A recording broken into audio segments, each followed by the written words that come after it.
What's it like working for JP Morgan? You're surrounded by very smart people. I started off working in law, and that was my ambition always growing up, is to, I want to be a lawyer, and then went to work for a law firm, and I hated it. I mentally kind of accepted and made the decision that I was going to leave, and then I did it. Did you have the sort of like stereotypical, working long days and that sort of stuff when you were there? My working days weren't too bad, but there are times when there is an expectation that you just get the work done. Yeah. What's your ultimate ambition? Tom, you're an ex-JP Morgan investment banker? Yeah, What was your... I spent 3 years in the investment bank and then 4 years in asset management, yeah. Now, and then, so you've gone from, like, most people that listen to this will be like, well, like JP Morgan, like, you've sort of like hit the jackpot there, really. Like, so many people would aspire to go to work for such a prestigious institution. And then you decided to quit your job and go self-employed. But before we get into all of that, I'd like to understand what your ambitions were growing up. Yeah, good question.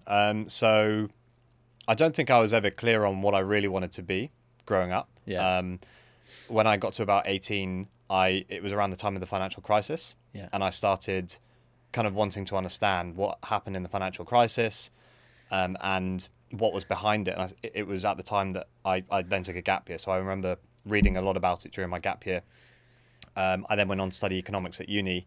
And then it sort of all naturally just pointed to a career in either finance or management consulting. Those are the two careers that I was interested in. Okay. But yeah, I think going back when I was much younger, I think I wanted to be like initially a lawyer, and then that transitioned. I don't really like reading long pieces of dry text, so I decided no to that. That was the same as me. I sort of grew up being like, above average smart in the school, and it's like, okay, well, what career paths are available to you? Lawyer, accountant. I didn't actually really think about finance, to be honest with you, when I was in school, which is really interesting because I geared up everything to be a lawyer, and then went to work for a law firm and realised I hated it. Yeah. So you actually went to a law firm? Yeah. Okay. Yeah, I started my first 2 years working in law. In fact, one of the guys you met the other night was my old boss back in the day. Yeah. So.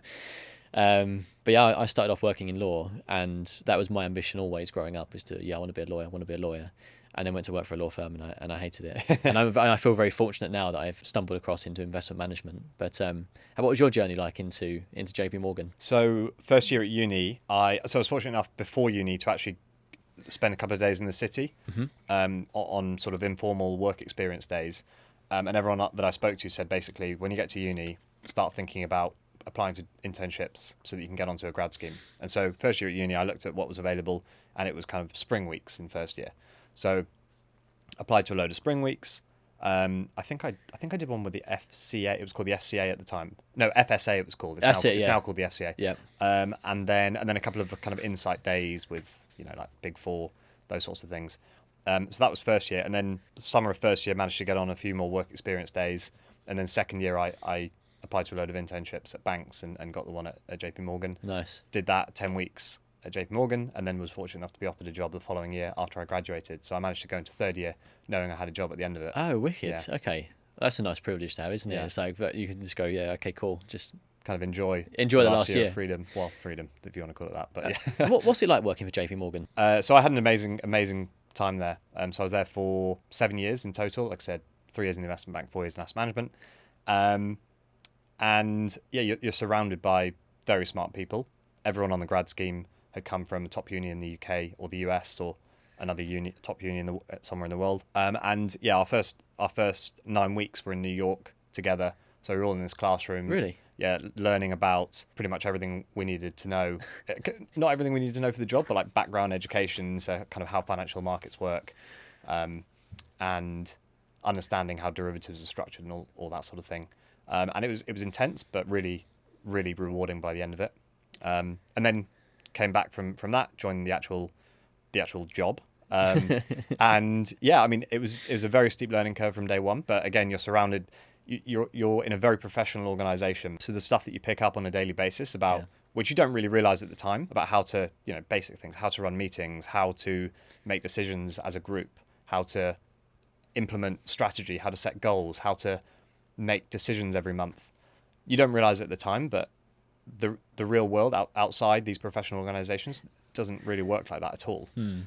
So incredibly valuable education. And I learned a huge amount. It's very fast paced a lot of the time. Yeah, I can There's imagine. a lot going on. Sometimes pretty stressful, but rewarding at the same time. Did you have the sort of like stereotypical, working long days and that sort of stuff when you were there? My working days weren't too bad, but there are times when there is an expectation that you just get the work done. Yeah.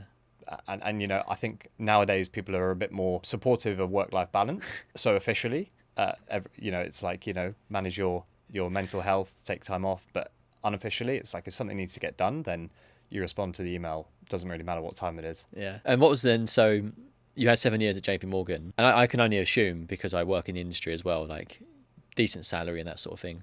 Why did you decide to quit? Yeah, good question. And I do get asked that very regularly, actually, unsurprisingly. So we went into lockdown in COVID, and what I really loved about my job was the social aspect. I loved my team. We got on really well, and we would do stuff outside of work together. So a couple of the guys I played golf with, we'd go out for after work drinks, we'd run at lunchtime, stuff like that. And then when we went into lockdown, there was this kind of sudden realization that I had that if you remove the social aspect from my job, I'm left with kind of the job. And I just sort of, I kind of had this realization that like, this is my job. Like, this is what I'm doing for the next 30 years.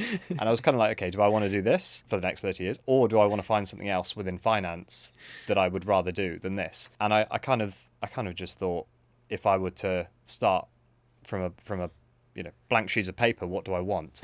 And I just decided that it was now or never if I was going to leave and take a bit of a risk and do something else. I thought, what would 45-year-old Tom say to 28-year-old Tom in this position? And I couldn't say to myself, no, stay at JP Morgan, because worst case scenario, I'd do something else, doesn't work. And I've got 7 years experience at JP Morgan. I've done my CFA. I'd get another job in finance. That was the way I looked at it. Perhaps naively, who knows?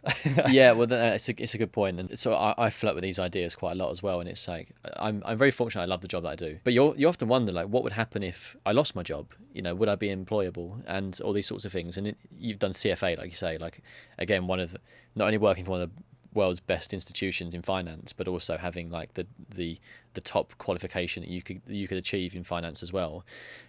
You would easily get employed somewhere else. So did you see that as less of a risk in that case then to step away? I did in that sense, but at the same time, I think that I was never going to go back to my old job at JP Morgan. That was a one-way ticket. Once you make that decision, you're not going back. Right. If you're like, no, I want to. I had seen other people do it where they sort of said, I'm going to leave and try something else for a while, and the general consensus was like, once you're gone type of thing. So I knew I wouldn't be coming back to JP Morgan, and it's not an easy place to get into, especially not when you're a bit older and you're not on the grad scheme. But yeah, so I saw that as an opportunity. Basically, we're no longer commuting to the office during COVID. Thought, right, if there's a time where I'm going to somehow make this happen, then it is now. I'm never going to have this opportunity again. And I started just having a think about what I could do, ideas on a page, and over the next sort of year or so, it was a year from lockdown, year and 3 months. I mentally kind of accepted and made the decision that I was going to leave, and then I did it. So did you do any like preparation, like financially? Like, did you build up a savings pot and that sort of stuff? Yeah, I did. I built up a savings pot. I knew that I was in a position where I could do it. I had also started doing, I guess you'd call them side hustles, but essentially starting a few other businesses on the side. So with a friend, I started like an Amazon FBA business. Did you? Yeah, I looked at other completely random things. I thought, like I said, if I'm going to start from a blank sheet of paper, what do I want to do? Is it finance? Is it not finance? Who knows? But let's just have a go at a few things.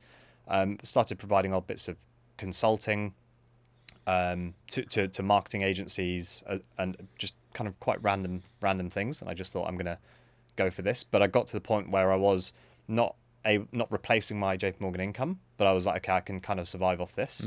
And the life on the other side of like taking this jump is kind of worth exploring and taking that risk. And I had decided that I wanted to, hadn't worked out what I was going to do next in my career, but I wanted to learn Spanish. Yeah. And so I decided to go to Mexico. Mexico was the only place at the time that didn't have restrictions around COVID. It was, yeah.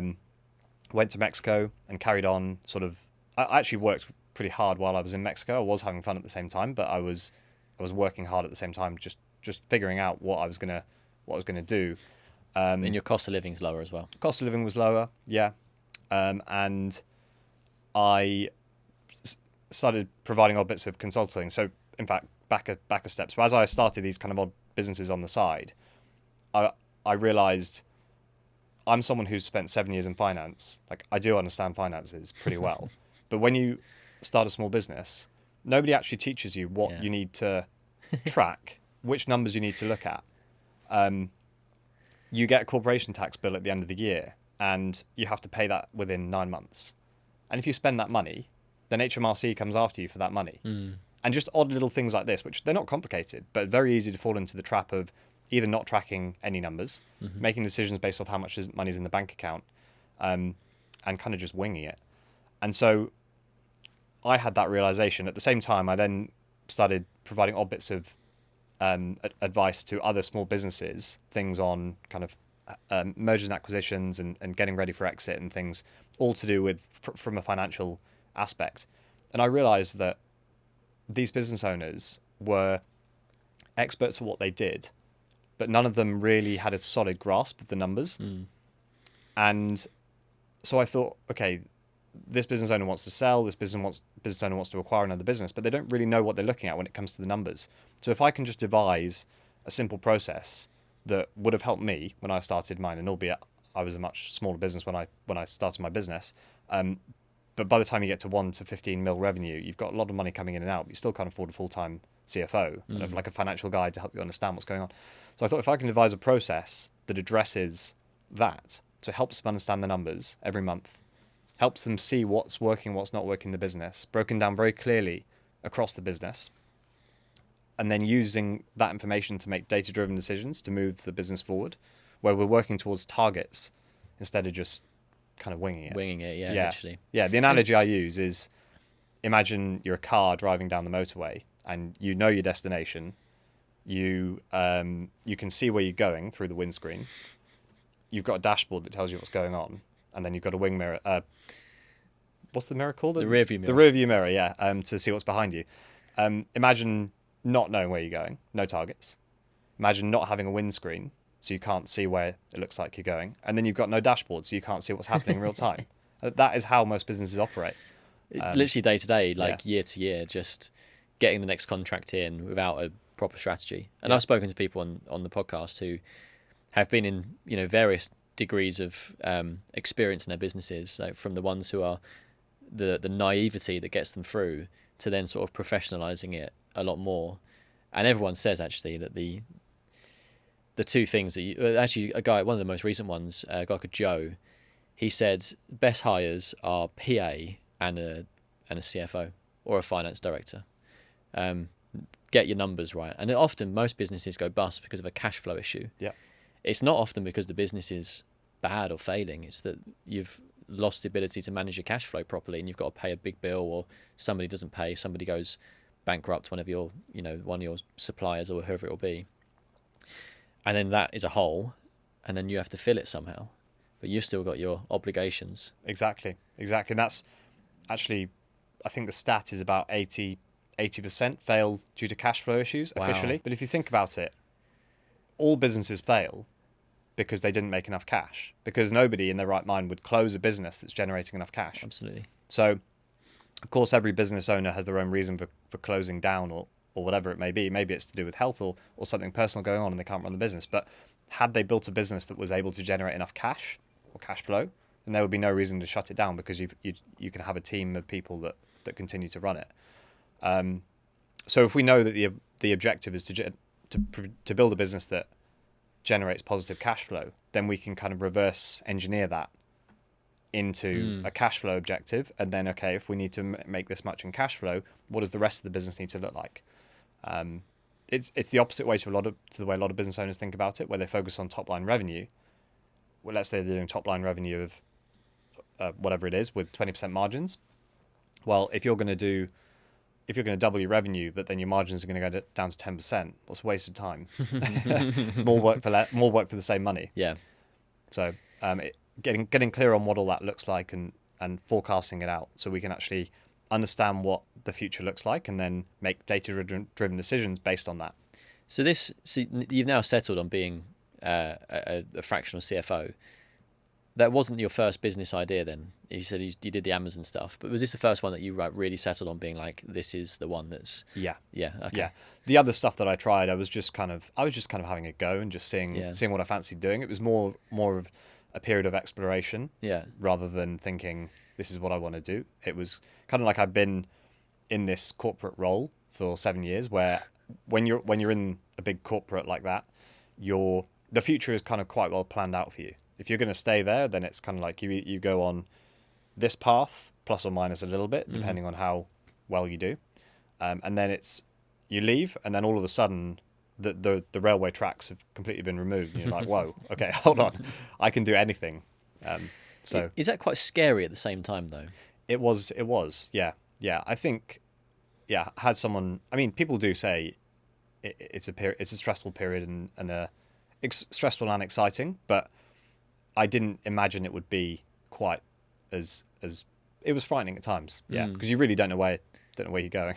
And how long did it actually, like, what was it, like, the period of time that it took you to finally settle on the business and then start generating like a level of income where you're like, actually, I think I can make this work? So it was about a year before I didn't stumble across the process that I now run straight away. It took me a while to get there, but I would say from probably a year in, then I gradually started devising it and started understanding the problem and then putting together kind of the process. Okay. Yeah. And so I want to get into sort of the bit about the business owners now, because you're solving a problem here. What are some of the common problems that you're seeing then with the business owners? Because you must be seeing this on a sort of a daily basis. And a lot of the people that listen to this will be business owners wanting to start businesses. So it'd be quite informative and educational, I imagine, for them. Hopefully, yeah. Okay, so the main problems I see, making decisions based on how much money is in the bank account. Yeah. That's a big one.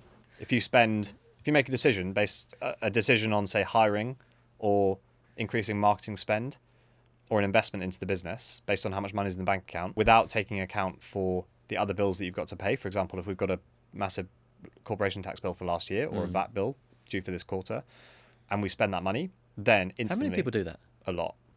Do they? Yeah. A lot. Holy shit. Yeah.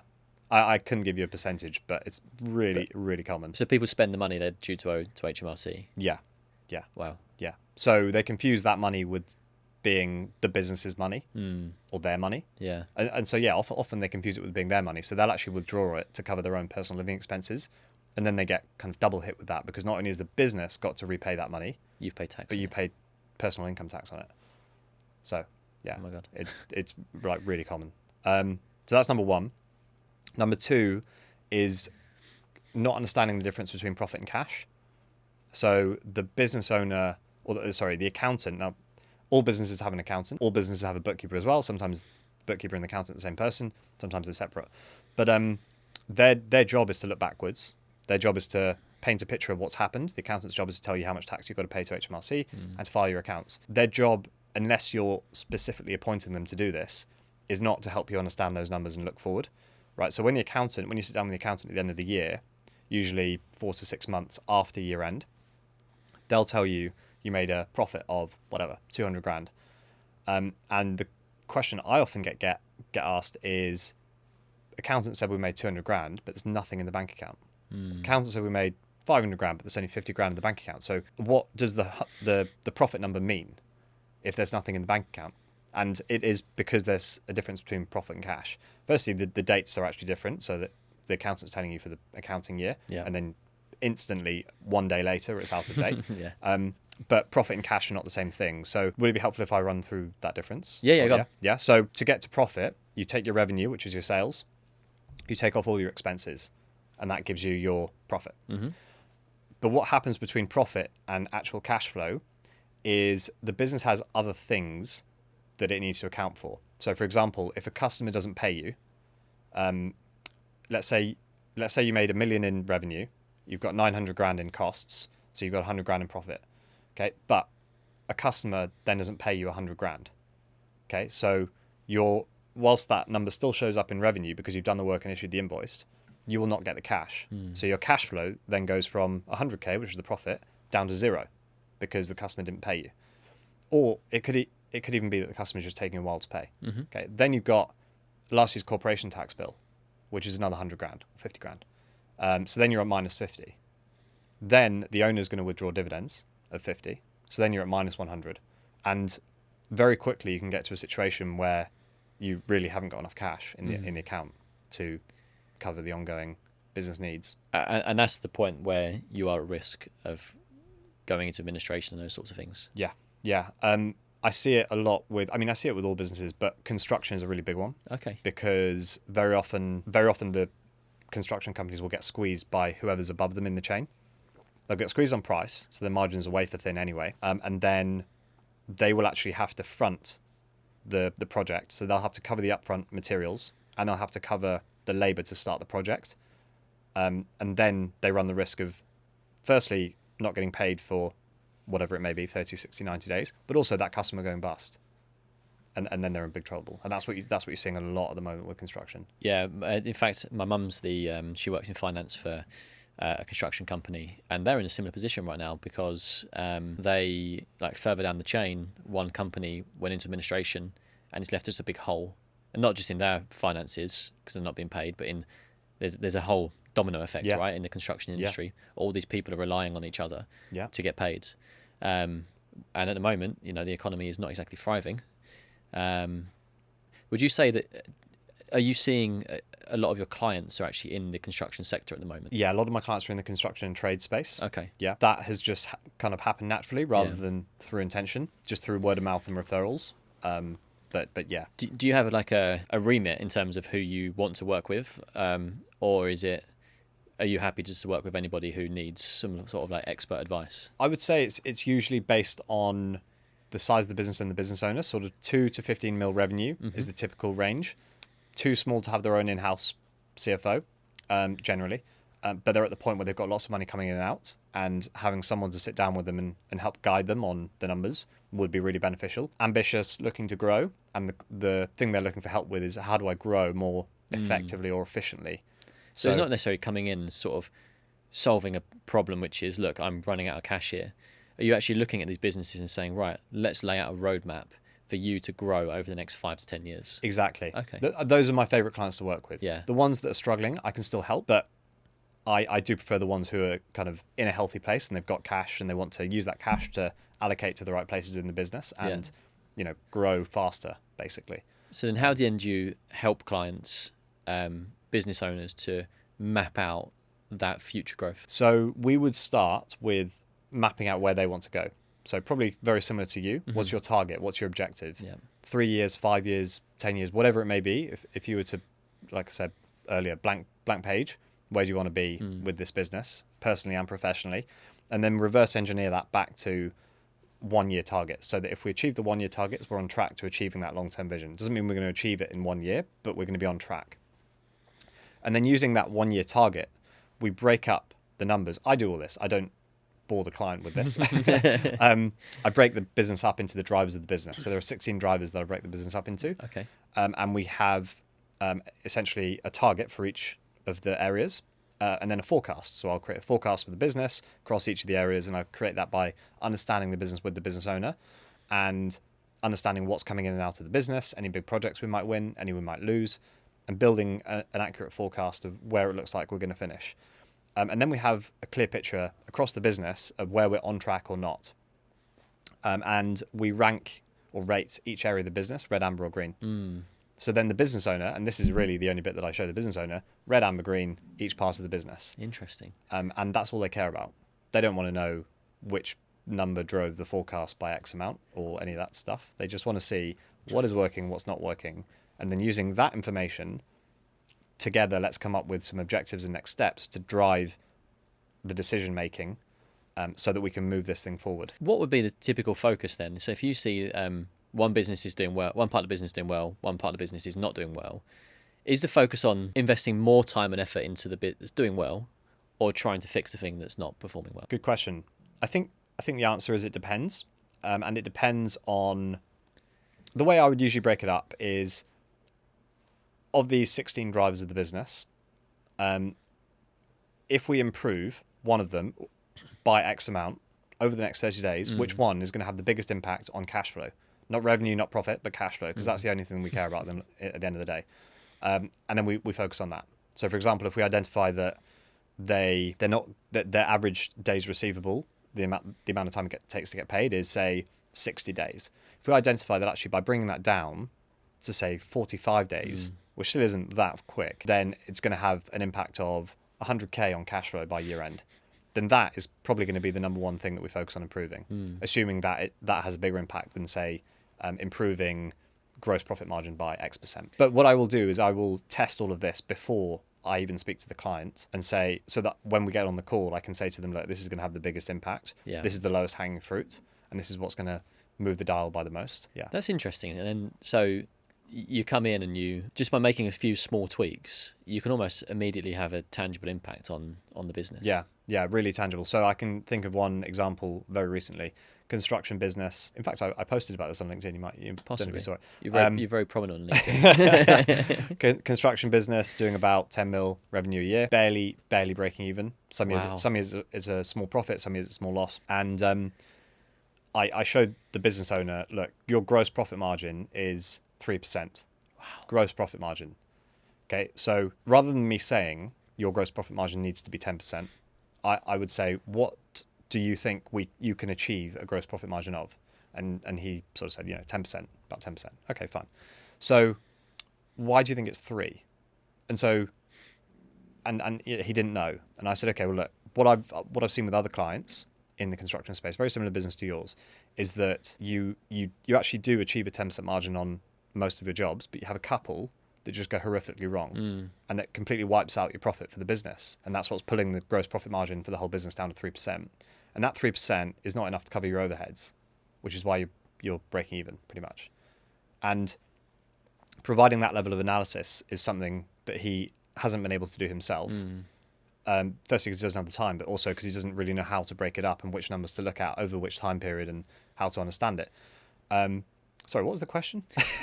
I'm not even trying to think myself now. You said making small tweaks to the business. Yeah, that's right, yeah. Yeah. So I showed him, look, if we increase your, and I can't remember the exact numbers, if anyone checks my numbers, but fundamentally I said, look, if you increase your 3% gross margin up to 10%, then you're going to do something like 700 grand in profit. And your income goal is 100 grand. Yeah. So you're taking that 100 grand out in mostly dividends after tax anyway. So you're going to easily achieve your income goal. And that 700 grand will be more than enough to cover the overheads, which is about 500 grand. So showing him these small tweaks. And then I said, look, if you can get to the 10%, brilliant. If you can get 1% higher, that's an additional 100k. And he said, okay, is it literally that small, like 1%? I said, yeah, it's literally 1%. Look what happens. And I show him on the screen, this is what happens to your cash flow if we change that number by 1%. Wow. Okay, so then the question becomes, okay, how can we increase? Firstly, we'll get up to the 10%. So we'll break down your process of everything through from creating the quotes all the way through to actually finishing a project, because those are the drivers that impact your gross profit margin. So we'll go through everything that you're doing step by step and identify where we might be able to improve efficiencies. And it's shining a light on things that he hasn't been able to shine a light on himself because he's so in the weeds. And that's the thing, isn't it? That when you're running a business, everyone says it's all consuming, but you're probably focusing on like, my view is that the big lever is to try and win that new contract, because that's going to then generate but if you're, like you say, if your profit margin on that is only 3%, then actually let's dial things back a second, repair the fundamentals of the business.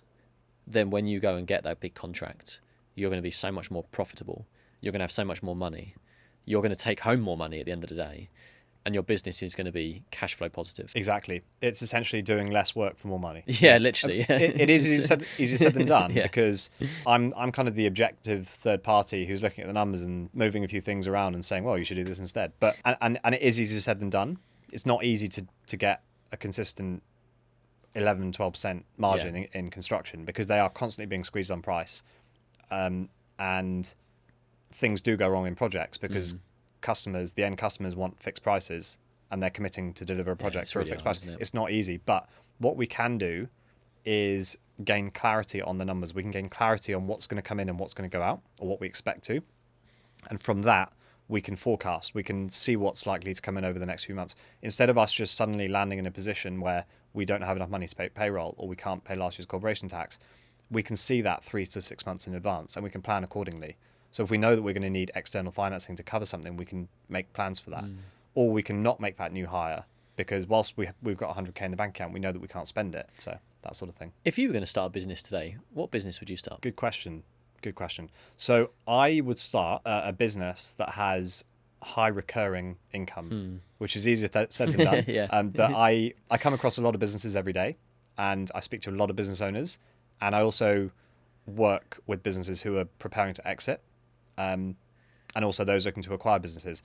The businesses that have a high percentage of recurring revenue are the ones that are by far the most valuable. They have the highest multiple of EBITDA or earnings to work out the valuation. They're also a lot easier to run than businesses where you're constantly chasing, let's say, short-term contracts that you then need to backfill the pipeline. Yeah. I think the hardest part of any business is getting clients. Yeah. So if you can get clients that stick with you for a long time, then your life as a business owner becomes easier, but you also build a much more valuable business that other people want to buy because it's recurring income. My friend actually said he did property development, so like every project was sort of like, one after another, and he said it was just really, really hard to do and to sort of maintain a consistent return.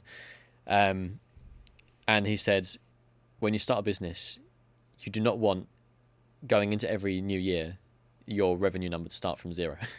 Yeah. And he's like, you always want some recurring revenue coming in.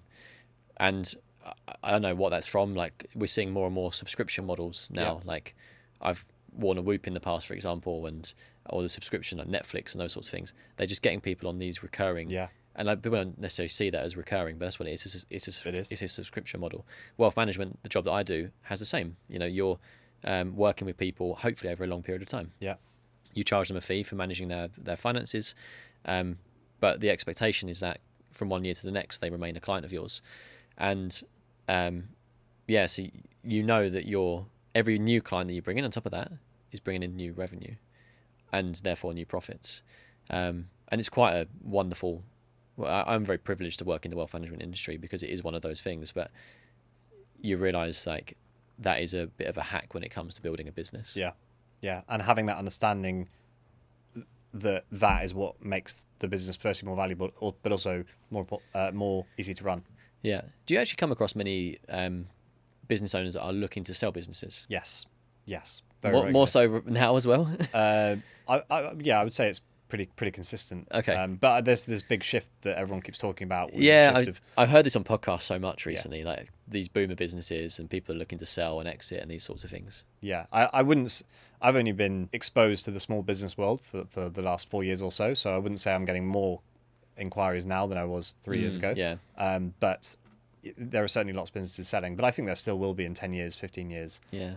I don't see that changing at all. And you also come in and help those business owners too. Yes. So I help them prepare from a financial perspective. Mm-hmm. A lot of deals, I don't know what the exact percentage, but it's very high, fall down at the last resort. So when it gets to due diligence stage, one of the reasons that they fall down in that stage is because someone looks at the financials and they're a mess, and they're not really what the seller said that they were previously. Yeah. And there's lots of things that are in the wrong place. So I'll manage the seller through that process to make sure that they've got everything kind of prepared in the right place, and things are ready for them to pass due diligence. But do you also, so not only helping them to get everything into a good position for the due diligence, and I've got a client who's going through the due diligence process right now, and he's like, it takes months. Yeah. Like, you've got lawyers involved, you've got all this paperwork, like it's a really prepare yourself for this process because it's a big process. But do you also help them in the years leading up to it to be like, okay, right, you've got an objective to sell your business in 5 years' time. In order for you to maximize your exit value, you want to be maximizing your EBITDA, for example, and getting all of your operating costs as low as possible, trying to get your revenue and your profits and those sorts of things higher. Do you come in and sort of help on those things too? Yeah, so that's exactly what I would do, where we set that objective that I mentioned at the beginning when I first start working with them. Okay, what do you want to do in 3 years or 5 years? So that objective could be, I want to sell the business. Exactly, I want to sell the business for 3 million. Okay, right, 3 million. So I don't do an in-depth business valuation, but if we want to do one, we can. I know where we can go to get one, and I can do a back of the envelope rough calculation. Okay, 3 mil is where you want to get to. Let's look at the numbers. At the moment, you're probably at about a 1 million valuation. So how are we going to get you to the 3? Well, there's a few ways we can do that, and then we'll kind of dive into it. But the main one that I would focus on with them is the EBITDA multiple, and actually growing that EBITDA number so that naturally the business valuation becomes higher. And as part of that, we would look at the other things that go into the valuation, things like customer concentration, dependency on the owner, obviously checking the finances are in a decent state, not dependent on any one supplier, relationships aren't all dependent on the owner, all that sort of stuff. Yeah, interesting. Because again, the acquiring business will look at that and be like, that's a big risk. If we lose Exactly. if we lose a key contract, then this business is not worth the money I'm prepared to pay for it. Exactly. Yeah. Educating the seller on how the buyer is going to view the business is also a key one, because a lot of sellers think their business is worth X or they want it to be worth X because that's what the guys at the golf club said, and the reality is just not that. Or they hear the going multiple for a business like theirs is say 5 times EBITDA, and that might be true, but then you actually look at their business and it has all these risks, like fully dependent on the owner. All the relationships are in the business owner's head. Nothing's documented. Finances are a mess. One client makes up 70% of revenue. And then you're like, okay, well, you're not going to get that valuation. Or what they often get confused is that valuation multiple gets floated around. Their business might be doing, say, 2 mil revenue, but that valuation multiple might be for a 20 mil business. And so like they're never going to achieve that multiple. Okay. So yeah, there's usually quite a big education aspect of it. So obviously you've learned from your previous job and doing the CFA, but sort of being more hands-on in business, do you like listen to podcasts? Do you read books? I know obviously you'll get some exposure from like doing the job, but where do you like learn the majority of your new information from? So I listen to Stephen Bartlett. I scroll through his podcasts, listen to the ones that I want to listen to on there. I focus more on the stuff that I'm not naturally kind of good at. Okay. So marketing, for example, sales and marketing. So Daniel Priestley, listen to a lot of his stuff. Yeah, he's brilliant, isn't he? Yeah. He's come up so many times on his podcast. Sorry? He's come up so many times. Like, right. His name has been mentioned. Everyone listens to him. He's over the last few years. I've been following his work for 15 years, like with the key person of influence, and now he's become like very mainstream, and everyone now references him. It's brilliant. Yeah. Well, he's done a really good job of building personal brands. Yeah, and also building good businesses. Yeah. Recurring revenue businesses. Recurring revenue. Yeah. Yeah. That he's not involved in running. Yeah. Exactly. Yeah. Yeah. So those two. Having said, I don't follow people that do similar stuff to me. Nick Bradley. Have you heard of Nick Bradley? No, I haven't actually. So he doesn't do finance, the finance aspect, which is what I do, but he focuses on kind of building valuable, sellable businesses. Okay. And I'm actually working with him at the moment quite closely. So he's a really good one to follow. He's got a book coming out as well in a few months. Okay, so, nice. Yeah. And you mentioned as well about like learning things about sales and marketing. We mentioned this earlier on about LinkedIn, because you post a lot. You've got, from what I can see, a very consistent strategy.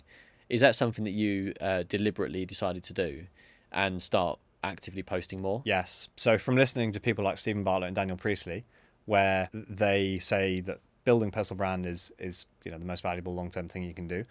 That's why I'm doing that. Yeah. It's to just build my profile so that more people know who I am. And it's a very long-term game. I'm not thinking about it over the next as something that's going to pay off in the next 1 year, 2 years. I'm thinking more like 5, 10, 15. What I'm trying to do with my business is not necessarily just work with, say, 10 clients, but actually build a team of other CFOs, train them on the process that I've developed, and build a really efficient and well-functioning business. And so to do that, I think building a personal brand is the most valuable thing that I can do. Yeah. And then, I mean, like, everyone talks about this word personal brand now, but like your presence online, and it becomes your top of the lead, the top of the funnel lead magnet, basically. Yeah.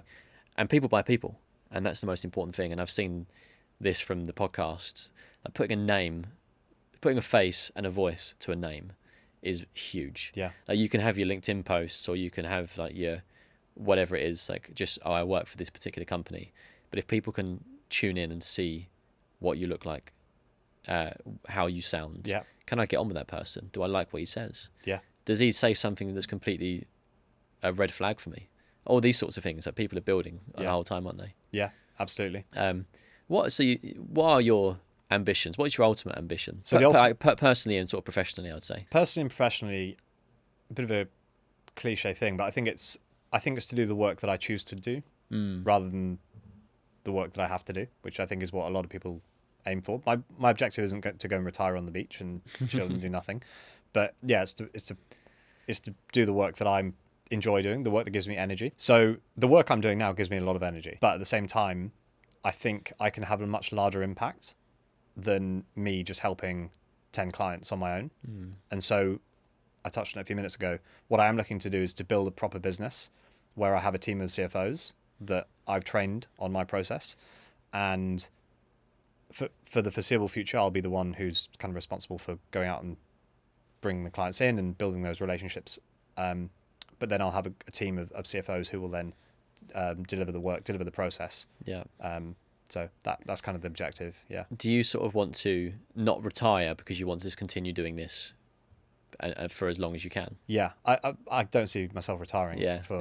Yeah. I mean, This thought of retiring another is- common theme on with ambitious minds Yeah. is this idea of sort of not knowing when to stop, like never wanting to retire. And if you find something that you love, then just lean into it. And Exactly. we were at an event last week, and Hugo Monnier was speaking about this and like finding a passion and something that you could just see yourself doing, because you don't need the motivation anymore. If you love doing it, then you will want to wake up and do it every day. Yeah. And I was speaking to a client last week who has got to the point where he's looking to sell his business and retire, and he's sort of taken a semi-retirement recently, and he's had nice holidays, and his wife's loving it because he's spending a lot more time with the family, he's spending more time on holidays, and he's like, I just want to work. I just really, all I think about is work the whole time. He's 75. Wow. And he still loves it, and he Yeah. speaks with so much passion about it. So he wants to maybe continue the business for a while. And I want to be in that position too. Yeah. It's a choice. It's the luxury Exactly, of choice. yeah. Yeah. Rather than having to do something that, you don't necessarily want to do. But as you said, a lot of business owners sell their business, and then a year later they are depressed because they thought that selling the business was the thing that they really wanted and the thing that they needed to do. And then a year later they've got nothing to do and they regret selling the business. So I think it's something that's a hard one, isn't it? Yeah, it's something that needs to be planned and really well thought through. Yeah. What's if you can think about a piece of business or like financial advice that you've received in your life that you live by today, what would it be? I think it's the magic of compounding. So from a financial perspective, You're my language. you probably go on about it all the time with your clients, like monthly contributions, all that. But so from a financial perspective, yes, but also from pretty much everything. Consistency outbeats short bursts of just trying something, whether it's in business, consistently putting in 20 minutes a day at something is so much more efficient or so much better than spending a day on it a month. Same with, I always make comparisons to golf. I'm obsessed with golf, and my wife just started playing golf, and I tried to explain to her. She's sort of like, how do I get better at this faster? Yeah. I'm like, there is no shortcut. There's no shortcut. Just consistently, every time we come to the golf club, you spend 45 minutes hitting some balls, doing a bit of chipping, doing a bit of putting. You consistently do that over the next year, you're going to be more than ready to go on a golf course, and you're going to actually enjoy it. But yeah, I don't think anything can beat consistency and dedication. It's hard though, isn't it? Like I've even found with a podcast recently, like the rewards have come through consistency, but maintaining consistency is fucking hard. Yeah. It's really, really hard. Yeah.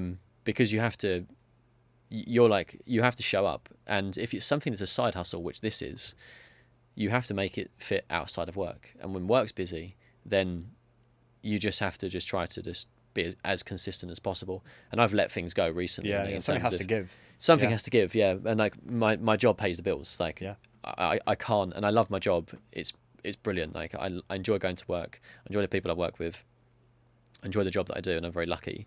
But that does pay for this to all exist. Yeah. And until the podcast can get to a point where the revenue is higher than the job, and I don't know if that'll ever happen, to be honest with you, but the job has to take the priority, and then this just has to be as consistent as possible around the edges. But you do see that with now like 60 odd episodes in, all of the rewards have come from it. The rewards didn't come from the first 20 episodes. The rewards have all come from the last 10. Yeah. which is the amazing thing about this.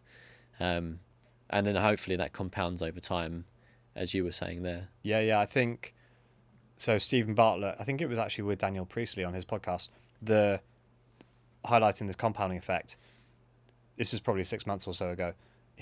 He looked at his subscribers to the channels and found that in the last 6 months of his podcast, they've had more followers added than something like the first 4 years or whatever the stat was, but it was something ridiculous. I get more in a day now than I used to get in a month. Like when I first started, I got this like big wave of people that were, oh my God, this is amazing what you're doing. And then that dropped off. So like probably from like episode 5 to episode 15, there were a very small number of listeners, but I now get, per day, I get more downloads or more streams, whatever you want to call it, per day than I did per month at one point. Wow. Which is just insane when you look at it. And again, that's from showing up. Yeah.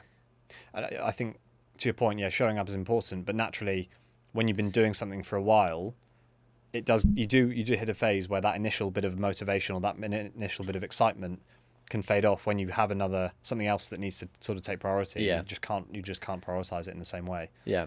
And that's the hardest thing for me, I find, is actually remaining motivated. And I'm motivated because I enjoy doing this, but it's motivated and consistent. Yeah. Which are the two things that are very, very hard. Yeah.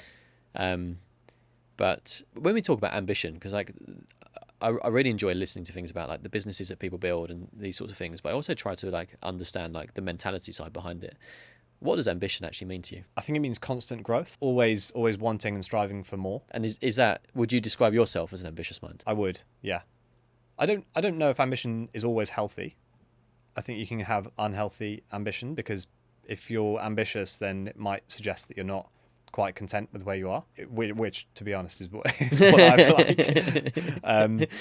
But yeah, you're not content with where you are. You want more. Yeah, I don't like saying that, but yeah, I want more, and I'm never happy with where I am for more than a very short period of time. Yeah. Every time I achieve something I set out to do, it's instantly on to the next. Even sometimes before I get there, it's on to the next goal before I've achieved the first one. Interesting. I'm like that as well. How do you combat that? I wouldn't say I've combated it. Do you think there is a strategy for? I think just taking the time to reward yourself and to take a moment to appreciate how far you've come.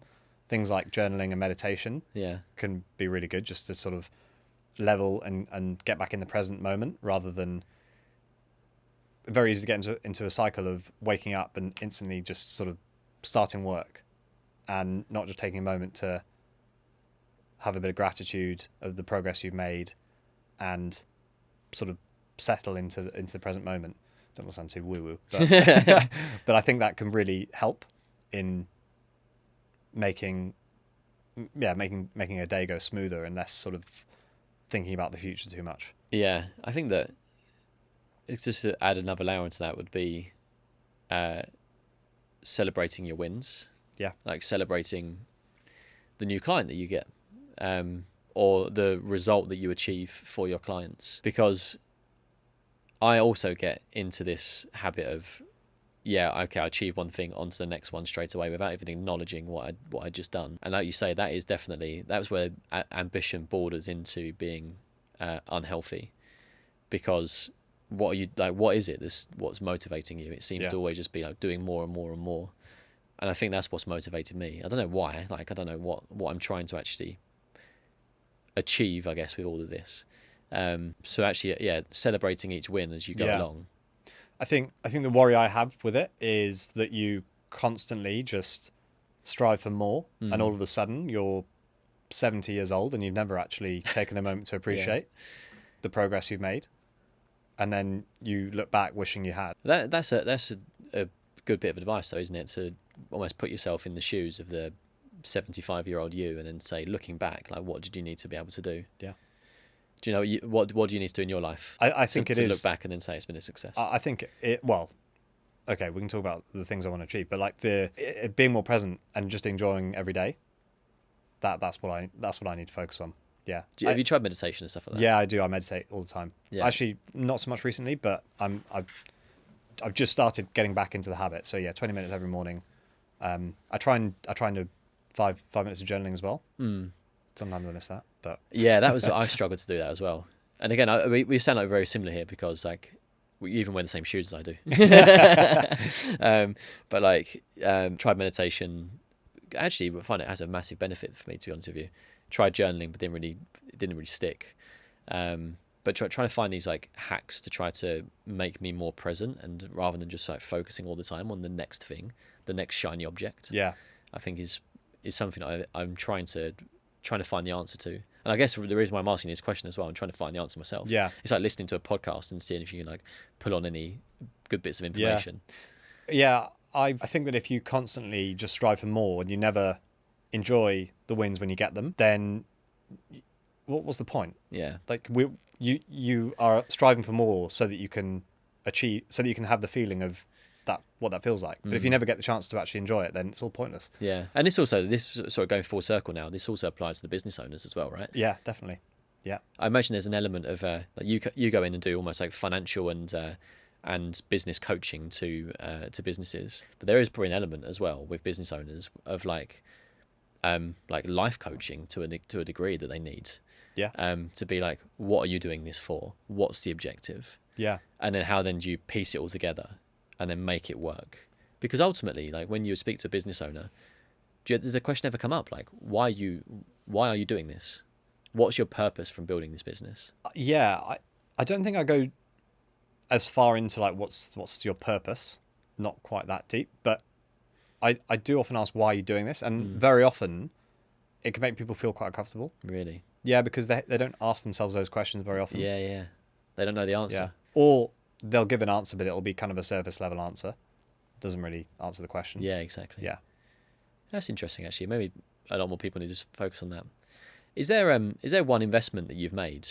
I'm not just talking here about like sort of financial investments in like the markets and stuff, but like an investment you've made into yourself that you'd recommend. I think since starting a business, I realised I lack a number of skills that I need to start a business, sales, marketing in particular. And so investing in myself to develop those skills. Yeah.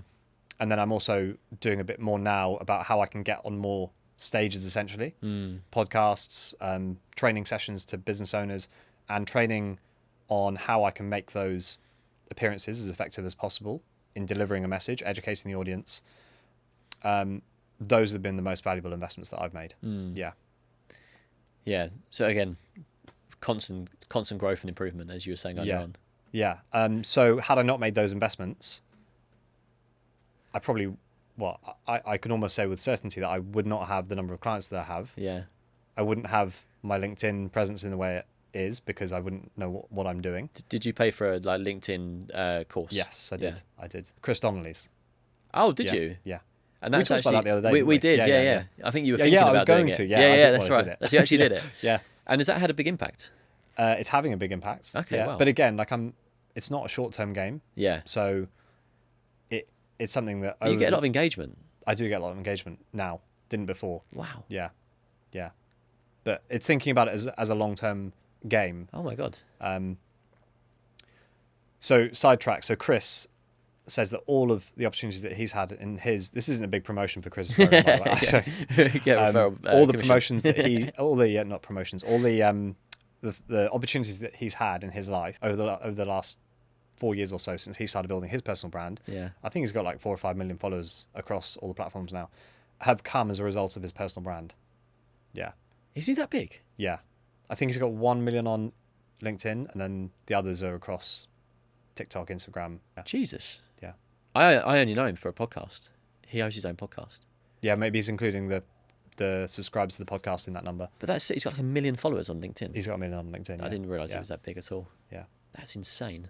That would actually explain why he's got some massive guests on his podcast. Yeah, exactly. I look at his and I'm like, how do you manage to get Deborah Meaden on there? I was like, I didn't know he had her as a guest, but yeah. Blimey. So his course has had an actual tangible impact on your LinkedIn like strategy, and marketing strategy. Yeah, exactly. So the LinkedIn side, and then prior to this, other just educational things that I did to deepen my understanding of marketing, because working at JP Morgan for 7 years, I'm not exposed to marketing at all. Like, not at all. they take care of it all for you. Exactly. There's a marketing team that does that. Yeah. I don't need to understand what happens over there. So then you leave that, and then you realize, okay, I have these skills. Now, if I want to apply these skills to teaching other business owners how to manage their numbers or whatever. Mm. You're like, okay, yeah, I'll do that. Oh, all of a sudden, I don't actually know how to market myself or how to get clients or how to like manage the operations. And okay, the operations part I picked up, fine. But the sales and marketing, without sales and marketing, you don't have any clients. Literally, yeah. So yeah, those have been by far the most valuable investments. I know it's a continuous cycle. So like, it's not done. Like, it's going to carry on evolving, and I'm going to carry on investing more. Compounding, exactly, yeah. But that was a really good conversation. I really enjoyed that. And where can people find you if they want to check you out? LinkedIn. Is that actually where your biggest presence is at the moment? That's my biggest place. Yeah. So LinkedIn. Website as well? Yeah, website as well. So synergycfosolutions.co. Yeah. synergycfosolutions.co. LinkedIn, drop me a message, connection request. We can have a conversation. I give away a load of free stuff on my LinkedIn as well. Do you? So by all means, have a look at that, download some of it. Amazing. Yeah. That's been a really good conversation. I appreciate it. Thank you for having me as a guest. Thank you. I appreciate it. Cheers.